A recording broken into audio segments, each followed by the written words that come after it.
Have you ever wondered why we're so anxious about life's decisions, even when we're free to choose? Or why, despite all our progress and modern comforts, this sense of dread never seems to go away? What if this constant anxiety is not a flaw, but a fundamental part of being human, something that, instead of avoiding, we should embrace? Søren Kierkegaard, the philosopher, posed these questions and offered insights that might change the way you understand anxiety, freedom, and living a meaningful life. 19th century philosopher and theologian Søren Kierkegaard is often credited with laying the foundation for existentialism. He tackled some of the most profound questions about human existence, challenging our ideas about freedom, responsibility, and the anxiety that comes with them. Moreover, he believed that our response to these challenges can lead to a fulfilling life or push us into despair. But here's the catch: we all must make that choice. Kierkegaard was born in 1813 in Copenhagen, Denmark, into a wealthy family. His father, Michael Pedersen Kierkegaard, a philosophical enthusiast, introduced him to deep, existential questions early in life. Kierkegaard pursued theology and philosophy at the University of Copenhagen, but quickly became frustrated with the academic obsession with abstract knowledge. For Kierkegaard, the real question was not what do we know, but rather how should we live. He famously wrote, "The thing is to understand myself, to see what God really wishes me to do. The thing is to find a truth which is true for me, to find the idea for which I can live and die."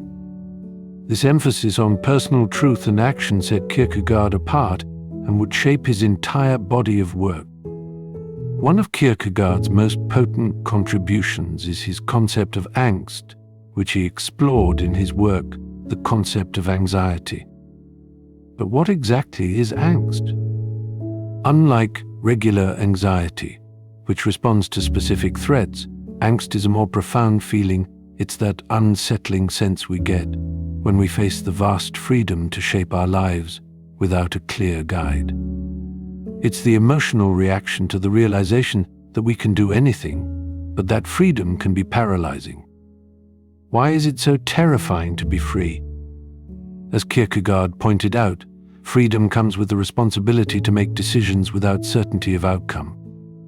Kierkegaard described this feeling with the metaphor of standing on the edge of a cliff. You know you could step back, but you also know you're free to jump. The dizzying awareness of both possibilities is angst. And in his words, anxiety is the dizziness of freedom. But it's not just an abstract feeling. Have you ever felt frozen in front of an important decision, knowing full well that whatever choice you make will change things forever? That's angst. And for Kierkegaard, this is a universal condition. But instead of seeing this anxiety as something to avoid, Kierkegaard argued that it's necessary through our confrontations with angst that we find ourselves. He wrote, "He who has learned to be anxious in the right way has learned the ultimate. The challenge is facing uncertainty and acting despite it rather than running away from it." So how do we live with this constant angst? For Kierkegaard, the answer lies in passion.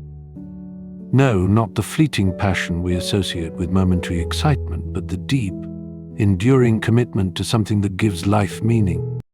Whether it's a relationship, a personal calling, or even a belief system, Kierkegaard argued that passion drives us to move forward despite the uncertainty surrounding us. Kierkegaard didn't mean we should chase external success or societal approval. He urged us to focus on subjective truth, the kind of truth that feels deeply real and significant to us. He once wrote, "Life can only be understood backward, but it must be lived forwards." This quote reminds us that while we can never fully understand the consequences of our actions until after the fact, we must still take that leap of faith in the present. A modern parallel might be the decision to pursue a career you're passionate about, even if it's risky or unconventional. Imagine someone torn between following their passion for music or taking a stable corporate job. The anxiety of choosing an uncertain path is natural, But Kierkegaard would argue that this anxiety makes the decision meaningful. Without that tension, without the possibility of failure, there would be no real passion. But what happens if we choose not to confront this anxiety? For Kierkegaard, the answer is despair. Despair isn't just a mood, it's a state of being in which we deny or avoid the fundamental freedom we have in life. Instead of facing the anxiety of freedom, people often numb themselves through distractions, whether materialism, social media, or following societal expectations without question.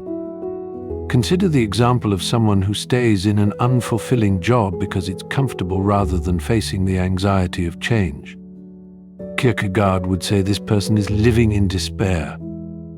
They have, in effect, given up their freedom by choosing comfort over the challenges of pursuing a meaningful life. As Kierkegaard put it, the most painful state of being is remembering the future, particularly the one you'll never have. In contrast, living authentically means accepting that life is uncertain and acting purposefully. Kierkegaard believed this was possible through faith, not just religious faith, but a personal leap of faith in whatever one commits to despite the unknown. So, what does all this mean for us today? Anxiety is often seen as something to fix or escape, but for Kierkegaard, it's an essential part of life. It's the price we pay for the freedom to choose and the responsibility to create meaning for ourselves. As psychoanalyst Rollo May later noted, the task of modern man is not to get rid of his neurosis, but to learn to live with it. We can't escape anxiety, but we can learn to live with it, and perhaps even embrace it as the source of our most significant potential. In the end, the question we must ask ourselves is this: are we willing to leap, face the discomfort of our freedom, and live passionately in the face of uncertainty? Kierkegaard believed, despite all the fear and doubt, that the answer must be yes.